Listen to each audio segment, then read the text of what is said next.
여러분에게 주님의 평안을 빕니다. 감사합니다. 아래층에 계신 분들에게도 같은 은혜 있기 바랍니다. 포도나무 용서를 짓는 과수원하는 사람들이 제일 무서워하는 병이 있는데 포도나무 진드병입니다.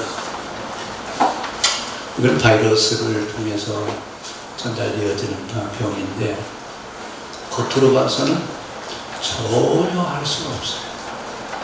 근데 나무는 그 뿌리부터 죽어가는 거예요. 자, 이 포도나무 진드병에 걸린 포도나무는 치료약이 없습니다. 그럼 과수원에 이런 병이 왔다면 다 나무를 베내야 되나요? 어떻게 될까요? 이 병을 치료하는 방법은 뿌리를 잘라내고 다른 나무의 뿌리를 갖다가 접붙여서 그래야 그 나무가 다시 살 수 있습니다. 어떻게 보면 이게 우리의 모습인 것 같아요. 세속에 찌들려서 죄에 물들어 있는 우리가 근본적인 것이 바뀌어지지 않으면, 뿌리가 바뀌어지지 않으면 새로운 삶을 살 수 없는 것처럼, 신앙에는 어떤 사람이냐? 자기가 가지고 있었던 근본적인 본래 것을 잘라내버리고 예수님으로 접붙여서 새롭게 접붙임을 받은 새 포도나무가 되는 것처럼 우리들의 심성을 다 잘라버리고 죄성에 의한 심성을 다 잘라내고 새로운 심성으로 접붙임을 받아서 새 삶을 살아가는 사람들이 누구냐? 그리스도입니다. 그리고 그리스도인 그러면 바로 무엇을 잘라내야 되느냐? 죄로 오염되어져 있는 근본적인 뿌리와 같은 죄성을 잘라버리고 예수님을 통해서 새롭게 공급되어지는 새로운 생명력이 접붙여져서 그리스도 안에서 새롭게 살아가는 사람들, 이 사람들이 누구냐? 그리스도인입니다. 오늘 그 그리스도인들을 향해서 바울은 뭐라고 얘기합니까? 너희는 이 세대를 본받지 말고 오직 마음을 새롭게 함으로 변화를 받아 하나님의 선하시고 기뻐하시고 온전하신 뜻이 무엇인지 분별을 하라. 이 세대를 본받지 마라. 근데 여러분, 우리가 세상에 살면서 세상을 본받지 않고 살 수 있습니까? 누구도 이 문제에 대해서는 자신있게 얘기하는 사람 아무도 없을 거예요. 그럼 이제 우리는 어떻게 합니까? 그러면 세상이 그러니까 우리도 그럴 수밖에 없지 않느냐, 이렇게 살아가야 되겠느냐? 그래서 바울은 지금 산상설교를 얘기를 하면서, 설교를 하면서 뭐라고 얘기하냐면 너희 몸이 구별이 되어야 된다. 너희 몸이 거룩한 산 제사를 드려야, 너희 몸이 거룩한 산 제사를 드릴 수 있어야 한다, 그 얘기입니다. 근데 여러분, 산 제사라고 하는 말은 구약의 제사든지 어떤 제사든지 제물이 올라가서 죽은 제물이 올라가요? 산 제물이 올라가요? 제단에 올려지는 제물은 다 죽은 제물이 올라가지 산 제물이 어디가 있어요? 근데 오늘 바울은 뭐라고 얘기해요? 제단에 올려지기는 올려지는데 살아서 올리라고요? 죽어서 올리라고요? 그치, 이런 제사는 어떻게 드릴 수 있어요? 여러분, 이 이야기는 제사 그 행위를 이야기하는 것이 아니라 너희가 제사를 드리는 그런 심정으로 너 자신이 산 제물이 되어서 하나님 앞에 예배 드리는 예배자가 되라라고 하는 거예요. 근데 여러분, 우리가 살아있는 산 제물이 어떻게 될 수 있어요? 우리 안에 죄성이 지배하고 있고 나는 죄의 품성을 따라 살아가는 것이 더 쉽지 성령을 따라 살아가는 게 더 쉽지 않습니다. 근데 이런 심성을, 이런 죄성을 가지고 있는 우리가 어떻게 하면 하나님 앞에 예배를 드릴 수 있겠느냐? 근본적으로 죄에 물들어 있는 건 잘라버리고 새롭게 접붙여서 새 나무가 되는 포도나무처럼 우리가 그렇게 새로워져야 이 세대를 본받지 않고 거룩하게 살아갈 수 있습니다. 자, 이 과정을 지금 바울은 설명을 하고 있습니다. 그래서 포도나무 진드기병을 여러분이 기억하시면서, 그렇다, 내가 겉으로 볼 때는 아무런 하자가 없어요. 그렇죠? 근데 성경은 뭐라고 했어? 너 자신이 거룩한 산제물이 될 수 있느냐? 되게 여러분 구약의 제사 드릴 때 제물을 검사하는 제사장이 따로 있어요. 근데 그 제물을 검사하는 제사장이 제물에 흠집이라도 하나 있으면 제물이 돼야 안 돼요. 제물이 될 수가 없어요. 완전해야 제사장이 안수를 해야만 그 제물은 제단에 올라갈 수 있어요. 이것처럼 완벽하고 흠이 없고 결점이 없는 제물이어야 제단에 올라갈 수 있는 것처럼, 우리가 그러면 흠도 없고 점도 없고 책망받을 것도 없는 그런 삶을 우리가 사느냐? 저보고 그렇게 질문을 하면 전 대답 못해요. 자신이 없습니다. 왜냐하면 우리는 지금 죄가 지배하는 죄성에 물들어 있는 심성을 가지고 있기 때문에 아무도 100%라는 거룩하게 살고 있다라고 얘기할 사람 아무도 없습니다. 그럼 오늘 바울은 너희 몸을 거룩한 산제사로 드리라고 하는 말씀을 우리에게 지금 하시고 있는데, 그럼 이 말씀을 우리가 어떻게 지킨다는 말이에요? 그럼 지킬 수 없으니까 이 말씀은 그냥 건너뜁시다. 그럴까요? 이 이야기는 너희가 그리스도인이냐? 너희가 그리스도인이면 죄성의 지배를 받는 것을 거부하고 성령이 인도하시는 새로운 품성에서 나오는 인품을, 성품을 가지고 하나님 앞에 예배를 드리고 신앙생활을 하는 것이 성도고 신앙인이다라고 하는 얘기를 하고 싶어서 지금 이런 얘기를 하고 있습니다. 오늘 우리가 예배를 드리면서 나 자신이 과연 산 제물이 될 수 있을까? 역으로 얘기하면 우리가 죄와 상관이 없이 거룩하게 선하게 정의롭게 살아왔느냐 그 얘기예요. 마땅히 내가 해야 될 일을 바로 행하고 흠도 없이 책망받을 것도 없는 그런 삶을 살고 와서 예배를 드리느냐 그 말입니다. 그렇죠? 그래요? 아무도 내 할 분은 아마 없을 것 같아요. 그러면 분명히 예배를 드리면서 우리는 산 제물이 되어야 되는데 어떻게 하면 산 제물이 되느냐? 오늘 이 산 제물이 되기 위해서는 우리들 자신이 죄성의 지배를 받는 것을 버려버리지 않는 한 우리는 산 제물로서 하나님 앞에 드려질 수 없습니다. 그럼 이제 산 제물을 드려라라고 하는 이야기는 본래 어떤 말이냐? 이 말은 노동과 직업이라고 하는 그런 말과 같은 말을 쓰는데, 신을 경배하기 위해서 예배하는 것과 직업으로 노동하는 것, 일상생활은 같다. 그 이야기를 지금 이렇게 얘기하고 있습니다. 그러니까 예배와 우리의 삶은 어떻다고요? 달라요. 그렇죠?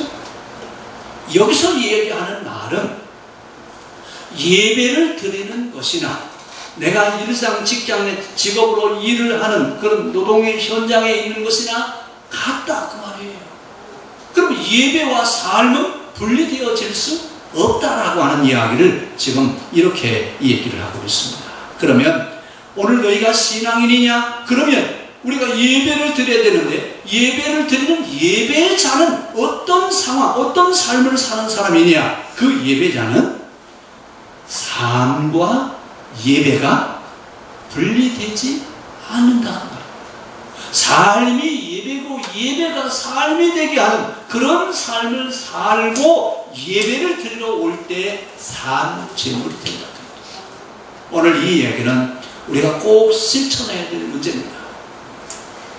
언젠가 한번 교회에서 우리 미양이라고 하는 영화를 상영한 적이 있어요. 기억하시죠? 죄를 지었는데 하나님 앞에 왜 용서만 빌면 돼요? 그렇죠? 그 죄 때문에 상처를 받는 그 상대한테 가서 회개해야 돼, 안 해야 돼? 회개하지 않고 어떻게 하나님 앞에 용서를 받을 수 있어요? 그래서 뭐라고 하냐면 우리는 이름밖에 없는 이름뿐인 그리스도인의 삶을 살고 있다고 아주 그 영화는 아주 꼬집어서 이야기합니다. 저는 그 영화를 볼 때마다 야, 저거 참 우리 문제를 어떻게 저렇게 꼬집어서 얘기할까? 실제 우리의 삶이 그렇습니다. 이제 우리는 삶과 예배와 삶이 분리되어지지 않기를 바랍니다. 그래서 예배 드리러 오는 마음 가지고 일하러 가고, 일을 하는 마음으로 와서 하나님 앞에 예배를 드리는 이런 산 예배가, 산 제사가 우리의 예배가 될 수 있기를 바랍니다.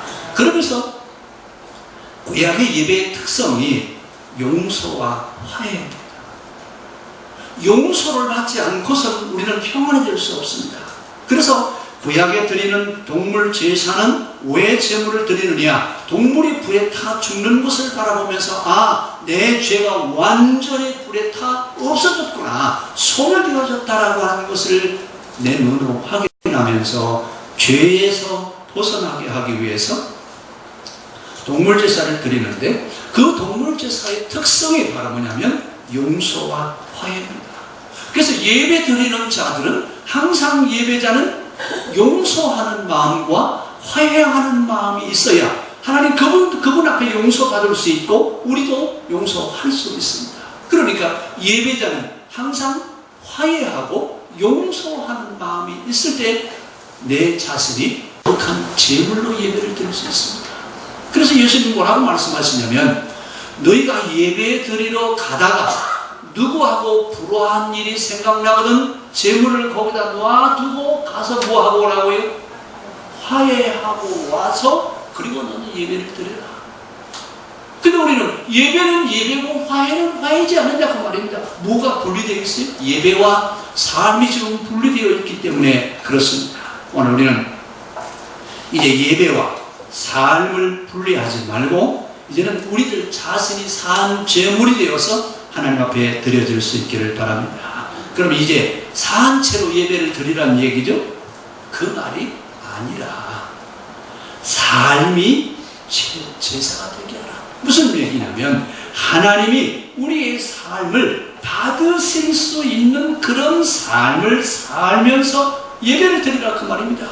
근데 유대인들은 뭐라고 얘기하냐면 예배를 잘 드려야 하나님이 축복하셔.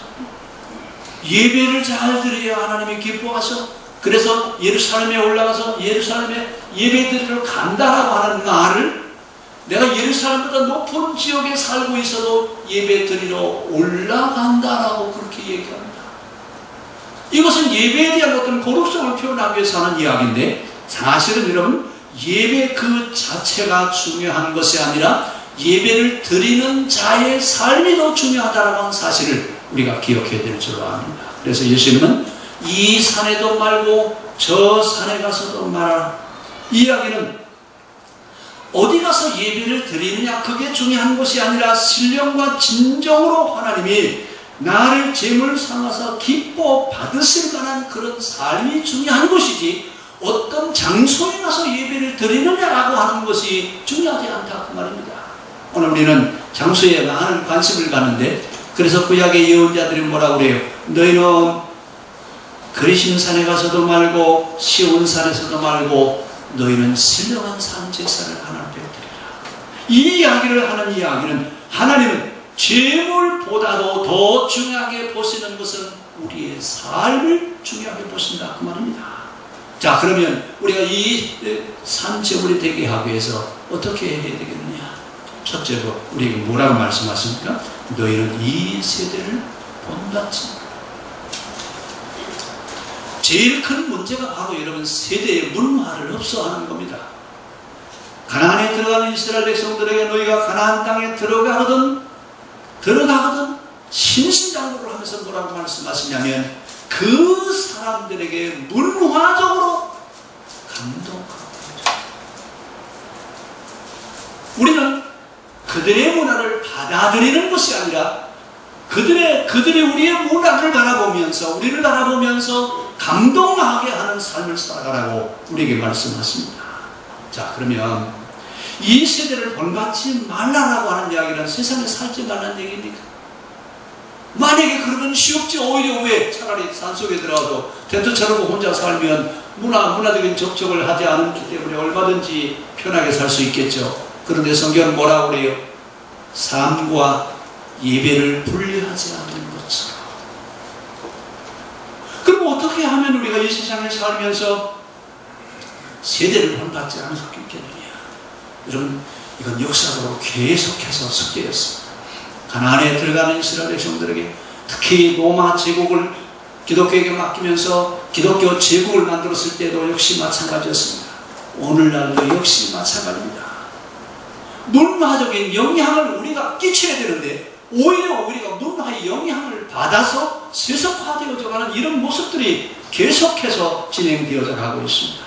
그러면 어떻게 하면 문화적인 그런 영향을 받지 않고 그들에게 문화적인 영향을 끼칠 수 있겠느냐? 우리의 생각이 달라져야 됩니다.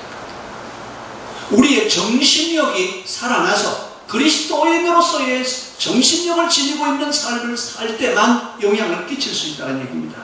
그래서 오늘 우리는 이 세대를 본받지 않게 하기 위해서 포도나무 진드기병에 걸린 포도나무 뿌리를 잘라버리는 것처럼 우리가 세상에 영향을 받는 것이 아니라 세상에 영향을 줄 수 있는 그런 힘이 우리에게 있기를 바랍니다. 이것은 어디서 나오느냐? 이것은 믿음에서 나옵니다. 믿음이 필요한 이유가 어디 있느냐? 대개는 믿음이 필요한 이유를 천당 가는 것 하나의 수단으로 생각하는데 사실은 왜 믿음이 필요하느냐? 이 세상 사람들에게 영향을 끼치기 위해서 내 힘으로 되어지는 것이 아니라 성령으로 주어지는 그 믿음의 힘으로 그들에게 감동을 줄 수 있기 때문에 그렇습니다. 그래서 신앙인들에게 우리들에게 하나님이 세상 구원에 하는 일을 맡기신 이유가 어디 있느냐? 믿는 자만이 그 일을 할 수 있기 때문에 그렇습니다. 오늘 그래서 우리는 하나님의 방법과 세상의 방법을 이제 구별해낼 수 있는 그런 지혜가 필요한데 하나님의 방법은 어떤 방법입니까? 자, 성경도 여기 아주 대표적인 사람이 있는데 누구냐 하면 사무엘과 다윗이라고 하는 사람. 사무엘이 활동하던 시대에 다윗이라고 하는 사람이 있었는데 오늘 그 왕정기 시대가 시작되어지기 전에 사무엘은 이렇게 사는 것이 하나님의 뜻을 이루는 것인 것을 보여줬습니다. 그래서 나중에 다윗을 왕으로 삼아서 이스라엘에 영향을 끼칠 수 있는 사람으로 삼아놨는데 오히려 누가 세상을 닮아갔어요? 다윗이 세상 문화를 닮아갔어요. 이래가지고 결국은 세속화되어져 가는 그런 모습을 우리에게 보여줬는데 우리는 지금 어떻게 보면 영적 싸움을 하고 있어요. 그 영적 싸움은 문화적인 전쟁입니다. 칼을 들고 나와서 싸우는 전쟁이 아니라 문화적인 전쟁을 하고 있는데 이 문화적인 전쟁을 우리가 어떻게 하면 이겨낼 수 있겠느냐? 어떻게 하면 우리가 세대를 본받지 않고 변화된 생각, 최고의 생각으로 저들에게 영향을 끼칠 수 있겠느냐? 미가 예언자는 정의를 실천해라. 정의를 실천하라. 정의를 실천한다라고 하는 말은 무슨 얘기냐? 자기 자신이 마땅히 있어야 할 자리에서 최선을 다하고 자기 자신에게 요구된 일을 정확히 완성하는 사람을 정의를 실현한다라고 이렇게 이야기합니다. 오늘 우리는 이제 정의를 실현하기 위해서 이렇게 해야 그 말을 좀 쉽게 얘기하라. 자기 희생적 사람. 내가 희생하는 사람, 내가 희생되어지면서 사랑을 베푸는 것, 이것이 세대를 본받지 않게 하는 정의를 실현하는 방법입니다. 그래서 오늘 세상적인 방법이 아니라 하나님의 방법으로 우리에게 살아가기를 요구하시고 있는데 그럼 하나님의 방법으로 살아가라고 하는 것, 이것은 쉬운 말로 선을 행하라. 악을 행하지 말고 선을 행하라고 얘기하는데 이 말을 좀 설명을 하면 공의를 실천하고 인애를 그러니까 인자를 사랑하는 것, 즉 자기를 희생하는 것, 그리고 겸손하게 살아가는 것, 이것이 선을 행하는 것. 그럼 이제 우리가 그리스도인으로서 이 땅에 어떻게 살아가야 되느냐? 정의를 실천하고 자기를 희생하면서 겸손하게 살아갈 때 선을 행하는 자라고 이렇게 얘기할 수 있습니다. 이런 삶을 살아갈 때 영향을 끼칠 수 있다 그 말입니다. 그럼 그런 삶을 살아가기 위해서 오늘 우리는 무슨 훈련을 해야 되느냐? 그런 삶을 살아가기 위해서 순종하는 훈련을 합니다. 우리가 순종하라 그러면 무조건 시키는 대로 하라 그 얘기인데, 사실은 그 말은 문자적인 용어이고, 순종하라고 하는 말은 하나님이 말씀하시는 것이 최선의 방법이기 때문에 나는 그 말씀을 따라간다. 이래야 순종이 될 수 있습니다. 오늘 하나님이 우리에게 이 세대를 본받지 않게 하기 위해서 정의로운 선한 삶을 살아가는 그런 사람이 되기를 원합니다. 그래서 우리는 순종해야 됩니다. 순종하라는 말은 무조건 순종하는 말이 아닙니다. 자, 그럼 이제 우리가 지금 이 세대를 본받지 않기 위해서 지금 제일 큰 방해물이 하나 있어요. 그게 뭐냐면 내가 하고 싶은 대로 하는 것. 내가 하고 싶은 대로 하는 것, 이것을 내려놓지 않으면 우리는 세대를 따라갈 수밖에 없습니다. 그런데 내가 하고 싶은 것을 다 내려놓고 그래, 그때 하나님 말씀이 옳았어, 이것을 아는 때가 언제냐? 나이가 들었을 때입니다. 나이가 들어야 이것을 안다 그 얘기예요. 젊었을 때는 뭐라 그래? 아니야, 내 방법대로 내가 하고 싶은 대로 해도 괜찮아. 여러분, 그러면서 하나님 말씀과는 상관없이 살아갈 때가 너무나 많습니다. 우리 좀 일찍 나이를 먹더라도 하나님 말씀대로 살아가는 훈련을 할 수 있게 바랍니다. 괜히 나이 들어서 그때 우리에게 말씀하시는 그 말씀이 참 옳았어. 근데 왜 우리가 그 말씀대로 살지 않았지? 왜 내 마음대로 살았나 모르겠어? 후회하지 마시고 지금부터라도 하나님 말씀에 순종하는 삶을 살아갈 수 있기를 바랍니다. 그 다음에 우리가 거룩한 산제사를 드리게 하기 위해서는 자기 자신을 정직하게 볼 수 있어야 됩니다. 되게 다 자기가 자기를 바라볼 때 자기를 정직하게 있는 그대로를 보는 게 아니라 다 자기는 다 뭘 씌워놨어요. 다 한 곳불씩 씌워놨어요. 그리고 뭐라고? 난 늘 의로운 자야. 난 늘 바르게 살고 있어. 여러분, 이렇게 이야기하는데 오늘 성경은 뭐라고 얘기하고 있냐면, 너희가 이 세대를 본받지 않고 하나님이 기뻐하시는 제사를 드리기를 원하느냐? 그러면 너 자신을 정직하게 살필 수 있는 그런 정직성이 회복되어야 된다고 말입니다. 이야기를 하기가 참 부담스러운데, 여러분, 우리는 지금 이 정직성을 회복하지 않으면 우리 사회가 갈 수가 없어요. 우리들만이라도 이 정직성이 회복되어서 나를 좀 바르게 볼 수 있었으면 좋겠어요. 나를 바로 보지 않으니까, 나를 어떤 유선적인 가면을 씌워놓으니까 세상이 가면성 세상이 되어버리고 하는 겁니다. 여러분, 오늘 우리 자신을 정직하게 살필 수 있기를 바랍니다. 우리 한번 따라합시다. 오늘부터 나를 정직하게 바라보자. 나를 정직하게 바라보지 않으면 항상 우리는 위선에 빠질 수밖에 없어요. 그리고 늘 나를 좋게 봐주지 나쁘게 봐주지 않아요. 정의를 행하지 않고 선을 행하지 않고 있는데도 불구하고 스스로 하고 있다라고 이렇게 인정할 수 있습니다. 오늘 우리는 이제 나를 정직하게 살펴서 내가 할 수 있는 것이 무엇이냐, 내게 믿음을 주셔서 믿음의 분량을 따라 나로 하여금 할 수 있도록 하게 하신 것이 무엇이냐, 분명하게 살펴야 될 줄로 믿습니다.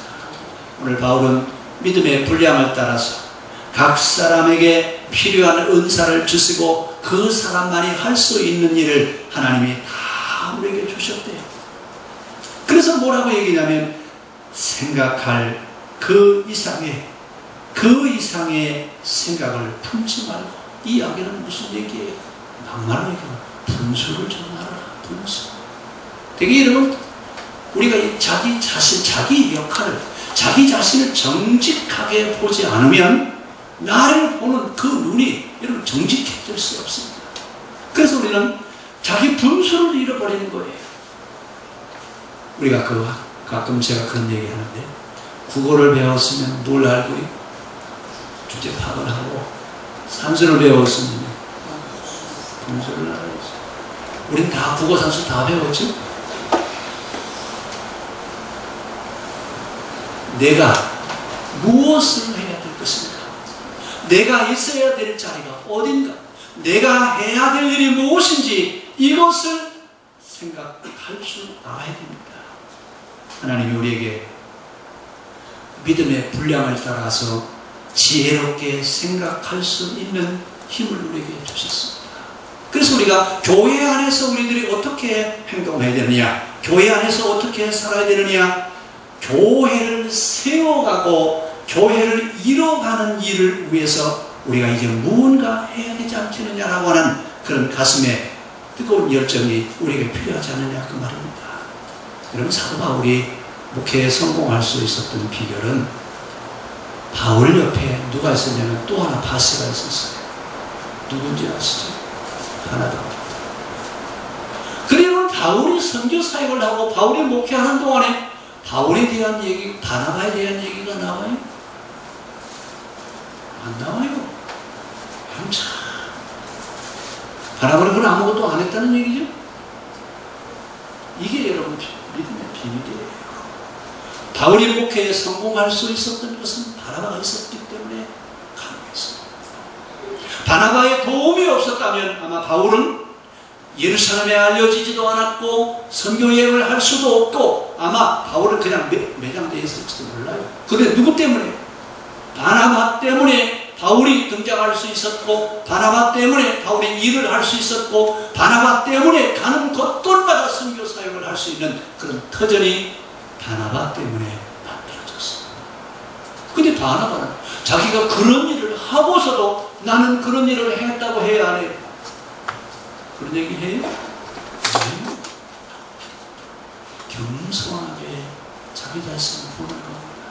정직하게 자기 자신을 바라보면서 나는 마땅히 생각할 그 이상을 품지 않고 믿음의 분량대로 생각하면서 살겠습니다. 여러분, 이게 바로 바나바가 그렇게 살았다는 이야기입니다. 오늘 바나바 그 사람 때문에, 바나바 때문에 바울의 사역에 성공할 수 있었던 것처럼 이제 오늘 우리도 자기 자신을 정직하게 살피면서 나는 하나님의 썩어져가는 미랄이 되어질 수 있기를 바랍니다. 그 다음에 우리가 세대를 본받지 않기 위해서는 자기를 아는 지혜가 필요합니다. 우리 자신이 자기 자신을 굉장히 잘 아는 것처럼 생각합니다. 근데 사실은 다른 사람이 나를 더 정확하게 잘 알아요. 나는 나를 잘 몰라요. 왜 그렇습니까? 왜 내가 나를 잘 모릅니까?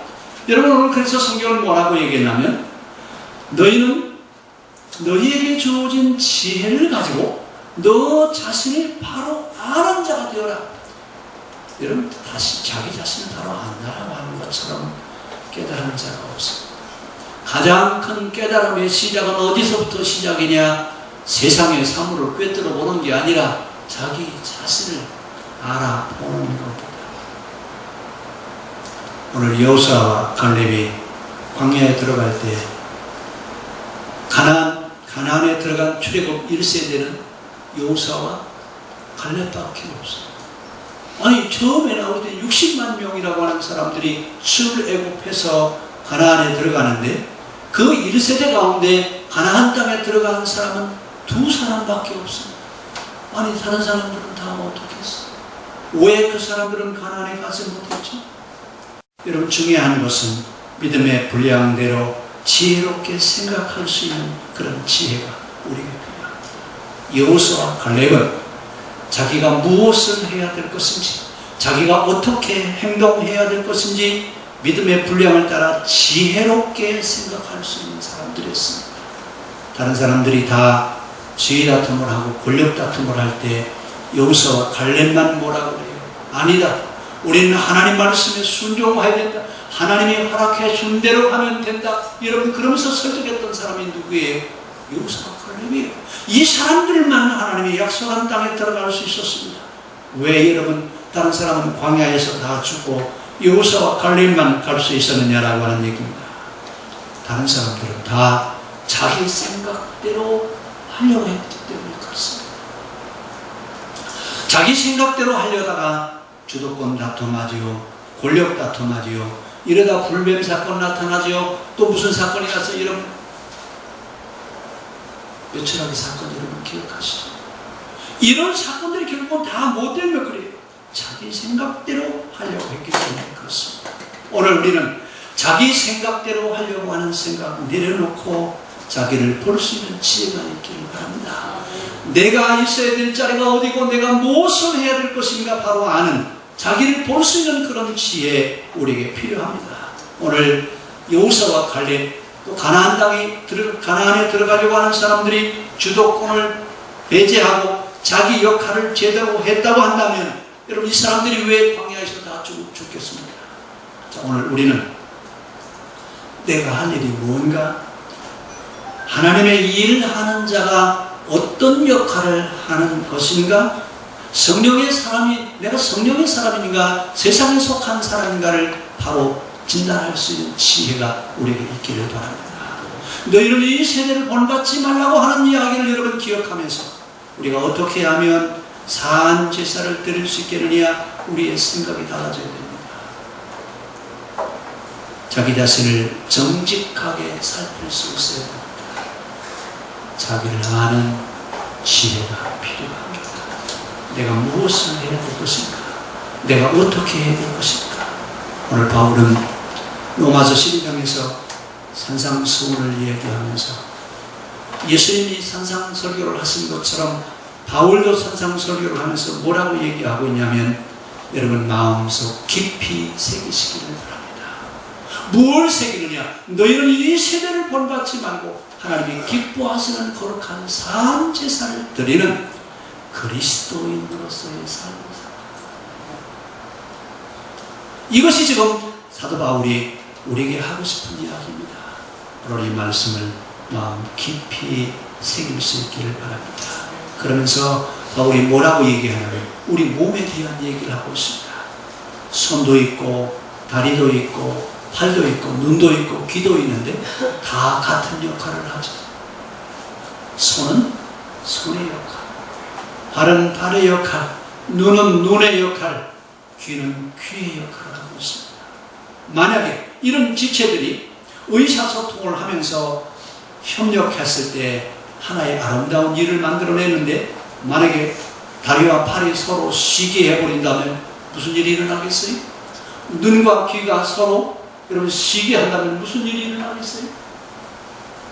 그래서 오늘 우리는 자기 자신의 역할을 충실하게 이행할 수 있기를 바랍니다.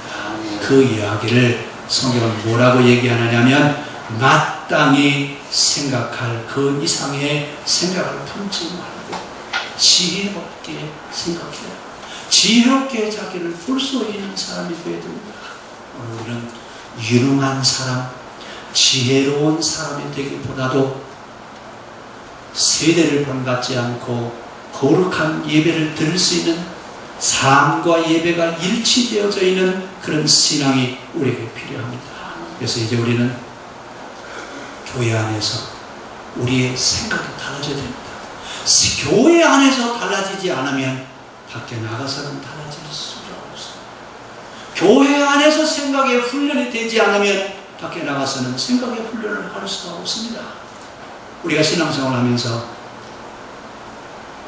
흔히 그런 얘기를 해요. 참 신앙생활하기 어렵다. 왜 어려워요?